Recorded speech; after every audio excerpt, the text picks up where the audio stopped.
परऑक्साइड्स के बारे में बात करते हैं जी। हमारे पास परऑक्साइड्स क्या होते हैं, इसकी एग्जांपल लेके हम समझने की कोशिश करते हैं कि हमारे पास परऑक्साइड्स किस तरह से हम इनको एक्सप्लेन कर सकते हैं जी। जैसे यहाँ पर मैं लिखूं, एक कॉमन एग्जांपल हमारे पास है H2O2, ठीक है। यहाँ पर हमारे पास आ गई हाइड्रोजन परऑक्साइड। अब इसमें क्या है, एक बात तो ये है कि हमारे पास परऑक्साइड्स में ऑक्सीजन की क्वांटिटी ज्यादा होती है। यहाँ पर हम लिखते हैं जी मोर क्वांटिटी ऑफ ऑक्सीजन, यानी कि अगर हम देखें यहाँ पर ए को थोड़ा सा हम बेहतर लिखते हैं जी, क्वांटिटी ऑफ ऑक्सीजन, कि ऑक्सीजन की क्वांटिटी यहाँ पर ज्यादा होती है। जो हमारे पास नॉर्मल ऑक्साइड्स हैं उनसे इसमें हमारे पास ऑक्सीजन की क्वांटिटी ज्यादा होती है। अब किस तरह से जी, जिस तरह हम H2O अगर लिखें तो हमारे पास नॉर्मल ऑक्साइड है, ये हम देखते हैं यहाँ पर हमारे पास क्या है जी, ये नॉर्मल ऑक्साइड है। जिस तरह से हम देख रहे हैं कि यहाँ पर क्या है, ऑक्सीजन हमारे पास जो है वो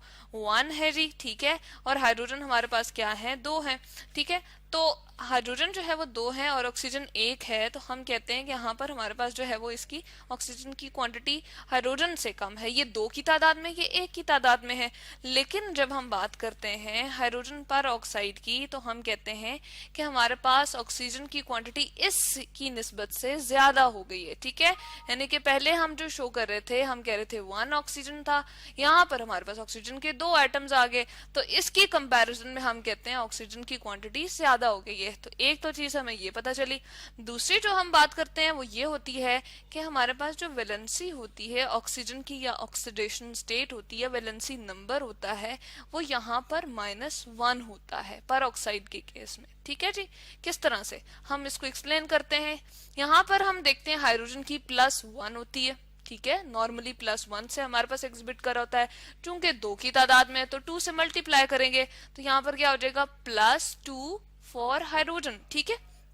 अब यहाँ पर ऑक्सीजन की क्या है, -2 है, क्योंकि इसको बैलेंस करना होता है। एज अ होल हमारे पास वाटर न्यूट्रल है, तो जितनी पॉजिटिव वाली वैलेंसी हमारे पास यहाँ पर प्रेजेंट है, या पॉजिटिव ऑक्सीडेशन स्टेट, उतनी ही नेगेटिव ऑक्सीडेशन स्टेट यहाँ पर हमारे पास होगी, ठीक है जी।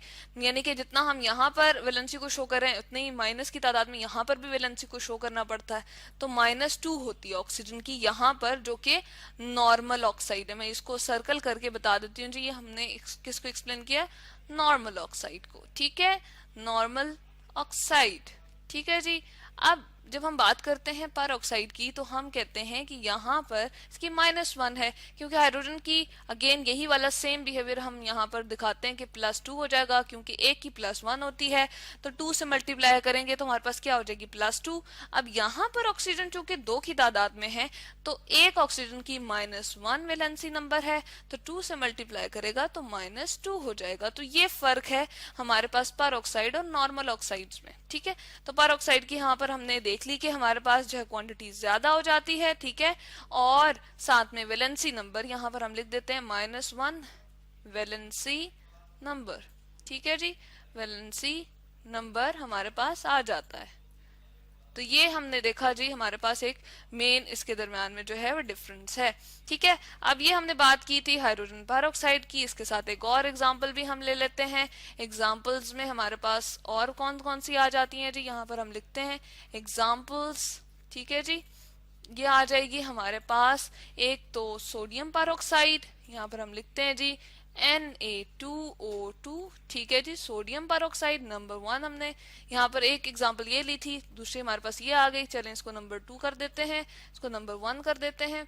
उसके बाद हमारे पास जो है और कौन सी एग्जांपल आ सकती है जी, और हमारे पास आ जाती है बेरियम परऑक्साइड, इसको लिखते हैं BaO2, ठीक है जी, बेरियम परऑक्साइड, ये भी हमारे पास थर्ड एग्जाम्पल आ गई, ठीक है जी। और इसी तरह से हमारे पास और भी बहुत सारी एग्जाम्पल हैं। जब हम इसका रिएक्शन देखते हैं जी, नॉर्मली जो हमारे पास ये रिएक्शन शो कर रहे होते हैं तो वो इस तरह से शो करते हैं कि सोडियम परऑक्साइड हमने लिया, ठीक है, इसको हमने ले लिया, और इसके साथ हम किसका रिएक्शन करवाएंगे जी, इसके साथ हम रिएक्शन करवाते हैं HCl का, ठीक है जी। यहाँ पर हम लिखते हैं प्लस, हमें कितने चाहिए HCl, 2 मोल्स ऑफ HCl। जिस तरह हम आटा या चीनी घर में लेकर आते हैं, हम कहते हैं कि 5 किलोग्राम है, 10 किलोग्राम है, इसी तरह से ये जो 2 मैंने लिखा है मैथमेटिकल इंटीजर, ये हमारे पास क्या है जी, छोटे छोटे जो केमिकल्स होते हैं उनको मेजर करने का हमारे पास यूनिट है। इन दोनों का अब क्या होगा जी, रिएक्शन होगा, ये हमारे पास सॉलिड फॉर्म में है, ठीक है जी, ये हमारे पास एक्वस फॉर्म में है।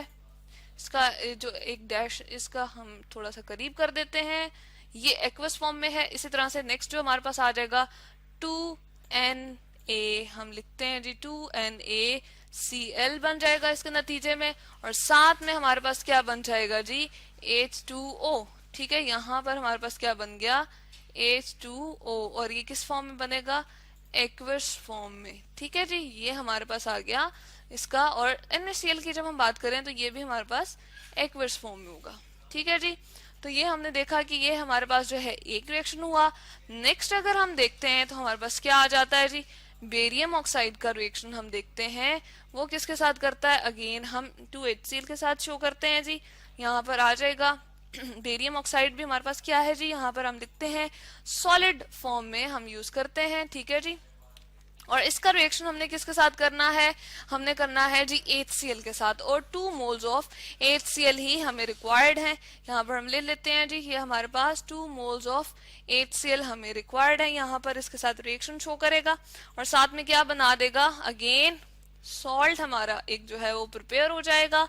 और कौन सा सॉल्ट प्रिपेयर होगा, अब हमारे पास होगा बेरियम क्लोराइड BaCl2।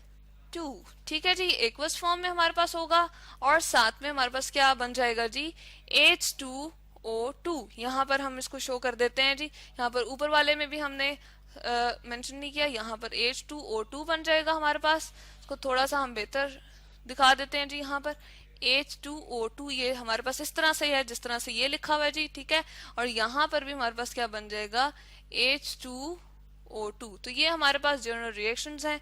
रिएक्शंस में हमें क्या पता चल रहा है जी, एक हमारे पास जो पेरोक्साइड था वो HCl के साथ मिलके, यहाँ पर भी HCl के साथ मिलके एक तो सॉल्ट बना रहे हैं हमारे पास। ठीक है जी, और साथ में हमारे पास जो है वो हाइड्रोजन पेरोक्साइड जो है वो बन रहा है। ये इससे क्या हमें शो हो रहा है जी, जो हमारे पास पेरोक्साइड्स होते हैं, जैसे सोडियम पेरोक्साइड है, ये बेरियम पेरोक्साइड है, एसिड के साथ रिएक्ट जब करता है तो हमारे पास क्या बनाता है, एक तो हमारे पास सॉल्ट बना लेता है और पेरोक्साइड हाइड्रोजन पेरोक्साइड बना देता है। इसको हम यहाँ से थोड़ा सा ठीक कर देते हैं जी, हमारे पास किस तरह से इसको रिप्रेजेंट करना चाहिए हमें, एक्वस को हम यहाँ से हटा देते हैं और इसको H2O2 को हम थोड़ा सा बेहतर करके लिखते हैं जी। ये हमारे पास आ जाएगा H2O2 और एक्वस फॉर्म में। तो ये हमारे पास जो है क्या है जी, पेरोक्साइड है। हमने क्या देखा, मोर क्वांटिटी ऑफ ऑक्सीजन हमारे पास यहाँ पर अपेयर होती है as compared to normal oxide के, और वैलेंसी नंबर क्या होता है -1 होता है। एग्जांपल्स H2O2 Na2O2 है,